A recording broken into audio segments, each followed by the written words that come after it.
प्रिय साथियों नमस्कार। हम हैं हिसार के अंदर और हिसार के अंदर सचिवालय के बाहर वही प्रदर्शन, वही ट्रालियां, वही तंबू लगा के ट्रालियां, वही भंडारा चला हुआ है। मगर थोड़ा है, इतना फर्क है कि नाम अनेक, कई कई नाम हो जाते हैं। कोई पगड़ी समार जट्टा है, कोई बीकेयू है, कोई संयुक्त किसान मोर्चा। यहाँ पर पगड़ी समार जट्टा ने, मैं दिखाना चाहता हूँ कैमरामैन से, गेट गेट दिखा दे इनका। गेट का बाहर बिल्कुल ओढ़े तो रोटी बन लाग रही है, रोड़े भाई सोवे हैं और रोड़े पक्का मोर्चा का बैनर ला दिया जो कर टिकरी बॉर्डर पर लाया था, गाजीपुर बॉर्डर पर लाया था। उन बॉर्डरों की तरह से वो काम अब हिसार के कोर्ट के बाहर है। मैं एक बार है, मेरे साथ में है, नमस्कार भाई साहब, क्या नाम है? कमल सिंह कायत। तो सर ये नौबत, ये परेशानी क्यों आई आपके साथ, जो कि आपने कोर्ट का रास्ता, कोर्ट तो न्याय देने के लिए होता था, आपने न्याय की बजाय अन्याय का काम कर दिया, सारा बाहर बंद कर दिया। देखिए, जो कंपनियों ने किसानों के खाते से पैसे काट लिए कि उनको बाद में मुआवजा दे दिया जाएगा, लेकिन अभी तक उनके पास कोई मुआवजा नहीं मिला। इसीलिए पगड़ी समाल जट्टा ने यहाँ पर धरना लगाया है। किसानों की जायज मांग है और हम भी सरकार से दरख्वास्त करते हैं कि भाई इनकी जायज मांगों को माना जाए। ऐसा मतलब क्या है जी, कोई भी किसान है, कोई किसान किसी चीज का मुद्दा उठा रहा है, कोई किसान, क्या किसान सारी जिंदगी कामों की तरफ भी ध्यान देगा कि मुद्दे ही मुद्दे उठाएगा? ये तो देखो, सरकारों को देखना चाहिए कि किसानों से, कृषि आज देश की अर्थव्यवस्था की रीढ़ की हड्डी है, तो इसको ही पहले मजबूत करना चाहिए। गवर्नमेंट को ध्यान देना चाहिए इनके ऊपर कि इसको किस तरह बेहतर किया जा सकता है। लेकिन इसके विपरीत हो रहा है कि आज किसान सड़कों पर है, मजदूर की सड़कों पर है, इनको कोई सुविधाएं नहीं है। और जो है भी, मान के चलो, अभी ये जो मुआवजे वाला मुद्दा चल रहा है, तो गवर्नमेंट ने इनकी जायज मांग को मानना चाहिए और इनको बेहतर ऐसे यहाँ बिठाने से तो अच्छा है कि इनको बढ़िया बीज उपलब्ध कराएं, खाद बीज उपलब्ध करवाए जाए। देखिए, पीछे से एक समस्या हो गई थी खाद की, उनके लिए इन पर लाठियां चलाई गई और गवर्नमेंट इनके साथ बड़ा अन्याय कर रही है। हम गवर्नमेंट से ही मांग करते हैं भाई जल्द से जल्द इनकी जायज मांगों को माना जाए। ये यही कह सकते हैं कि भाई सरकार तानाशाही हो चुका है, हर वर्ग इस सरकार से परेशान है। पीछे टीचरों का मामला ले लीजिए, फिर मजदूरों के साथ भी हुआ, अब किसान मजदूर दिल्ली टिकरी बॉर्डर में आप देख ही चुके हैं। फिलहाल पहलवानों के साथ भी ये घटना हो रही है। तो सरकार का गलत रवैया है और हम सरकार से दरख्वास्त करते हैं, हम पार्षद हैं, तो हम अपने लेवल पर कोशिश करेंगे भाई सरकार तक किसानों की जायज मांग पहुंचाए और उनको मनवाने का काम करें। नमस्कार जी भाई साहब, क्या नाम है? अजय झुंझुनवार, जिला पार्षद। अच्छा जी, ये बताइए, आप ये जो बेचारे किसान यहाँ बैठे हैं, किसानों के साथ भी वही हाल है, और जो हमारे खिलाड़ी देश विदेश से झंडा लेके मतलब फहराते हैं देश विदेश में, शायद यहाँ बैठे किसी की हिम्मत नहीं होती, हमारे वहाँ देश विदेश में हम झंडा फहराते, उसके बाद भी उनके साथ भी बुरा हाल, ऐसा क्यों है? सरकार से मैं आग्रह करूंगा कि हमारी ये समस्या जल्द से जल्द खत्म की जाए। सारे किसान यहाँ घर छोड़कर अपना पक्का मोर्चा लगाकर बैठे हैं और जल्द से जल्द हमारी समस्या समाधान किया जाए। बीमा कंपनियों पे लगाम कसी जाए, अगर हमने बीमा करवा रखा है तो उसका भुगतान किया जाए। बीमा किस लिए करवाते हैं, सबसे पहले तो बताओ, क्योंकि बीमा इसीलिए करवाते हैं, हमारे फसल के नुकसान भरपाई का बीमा करवा जाता है।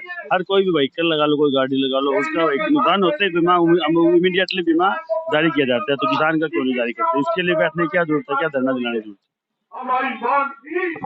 है? ऐसा माहौल क्या है जी जिसके बावजूद बीमा भी करा लिया, बीमा कटा लिया, फसल खराब होगी और फिर हिसार कोर्ट का बाहर बैठे हैं, यूं माहौल क्यों?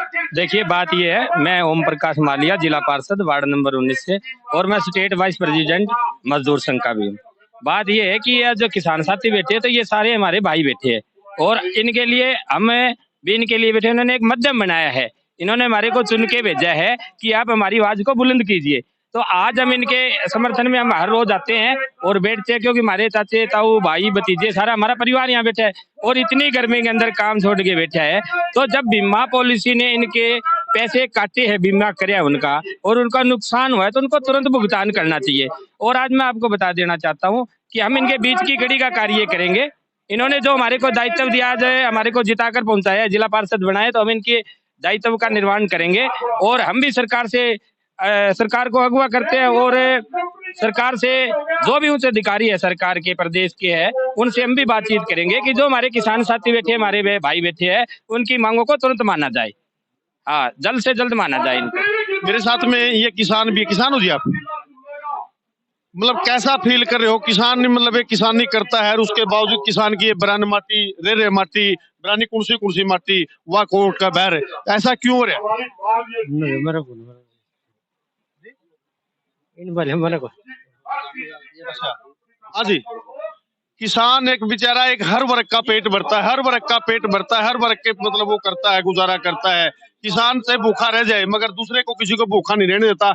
उसके बाद उसकी रे माटी, बरानी कुर्सी कुर्सी माटी, वही सारकोट का बैर, ऐसा क्यों है? ऐसा पहली बार तो नहीं है जी, ये तो कंटिन्यू चला जा रहा है, चलता आ रहा है। लेकिन इस सरकार ने ज्यादा ही वो कर दी, तानाशाही रवैया अपना लिया। जैसे 2020 में बालसमंद एरिया में बीमा ये सर्वे करने के लिए नुकसान का डीसी प्रियंका सोनी थी उस टाइम हिसार की, वो चली गई। उन्होंने 75% नुकसान दिखाया है। आज भी हम रिपोर्ट मांगेंगे बालसमंद तहसील तो 75% नुकसान की वो दे रहे हैं लिखित में। लेकिन बीमा कंपनी ने उस टाइम भी उसको 5 या 10% में वो करके और एक पैसा बीमे का नहीं दिया। हमने 2-3 बार यहाँ डीसी मैडम से भी मिले, 2-3 बार कहा, उन्होंने आखिर में जवाब ये दिया वो हमारे फोन नहीं उठा रहे। गवर्नेंस कमेटी में आने की बात हुई तो उस टाइम भी उन्होंने ये नहीं आए। डीसी जो जिले की मालिकी होती होगी उनका भी फोन उठाना उन्होंने सही नहीं समझा। तो ये तानाशाही रवैया और ये इसकी सरकार के साथ साठ गांठ होने के बिना तो मतलब ये चल ही नहीं सकता। दूसरी बात ये हर एक मतलब मुद्दे पर ही किसान को तो इतना वो लूटने का काम कर रही है सरकार। जैसे गैस की सब्सिडी, शुरू में गैस सिलेंडर की सब्सिडी खाते में डालने का वो कर दिया। आज कितनी आ रही है आपको पता है? 14 रुपए या 12 रुपए, वो भी मेरे हिसाब से नहीं है। 1100 रुपए एक सिलेंडर का पैसा, बताओ है। वो सब्सिडी कितने दिन आई? गुमराह करने की बात है। एक आदमी की सब्सिडी बंद होगी, दूसरे की किसान जागा नहीं। तो इसी तरीके से हर मुद्दे पर डीएपी है, यूरिया 5 किलो कम कर दिया, भाव वही है। हर मुद्दे पर मतलब सरकार ने इनको पागल भी नहीं, बिल्कुल भोला होता है इस पागल समझ लिया। मेरे साथ में यहाँ पगड़ी जमाल जट्टा के प्रधान जी दोबारा फिर जुड़ चुके हैं। तो प्रधान जी नमस्कार।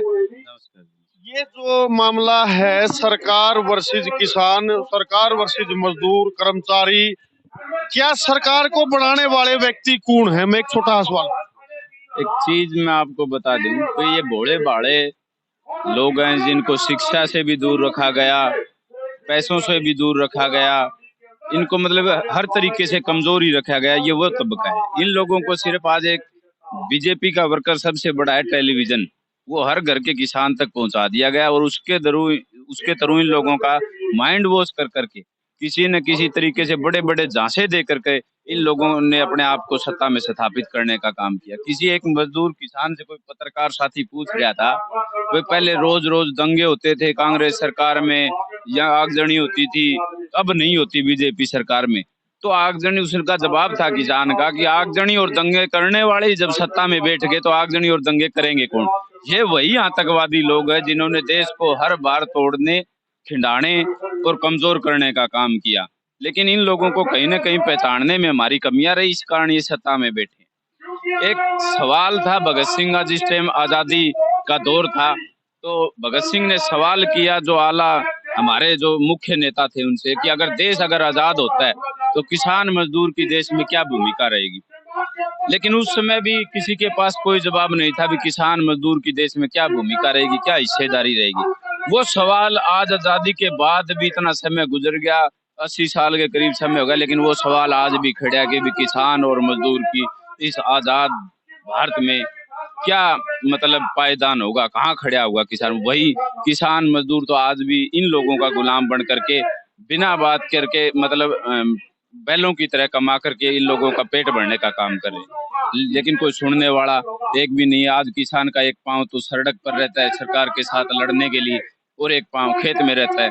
फिर उसको कहीं ना कहीं आंदोलन जीवी की संज्ञा दे दी जाती है, कहीं उनको एक जाति विशेष की संज्ञा दे दी जाती है। लेकिन कोई ये नहीं कहेगा कि इनको बुलाओ और इनकी जो समस्या है उसका समाधान करो। जायज है तो सुननी चाहिए, लेकिन संज्ञाएं इन लोगों से कितनी ले लो, लेकिन काम की बात करोगे तो आपको किसी न किसी नाम पर अकेला छोड़ दिया जाएगा।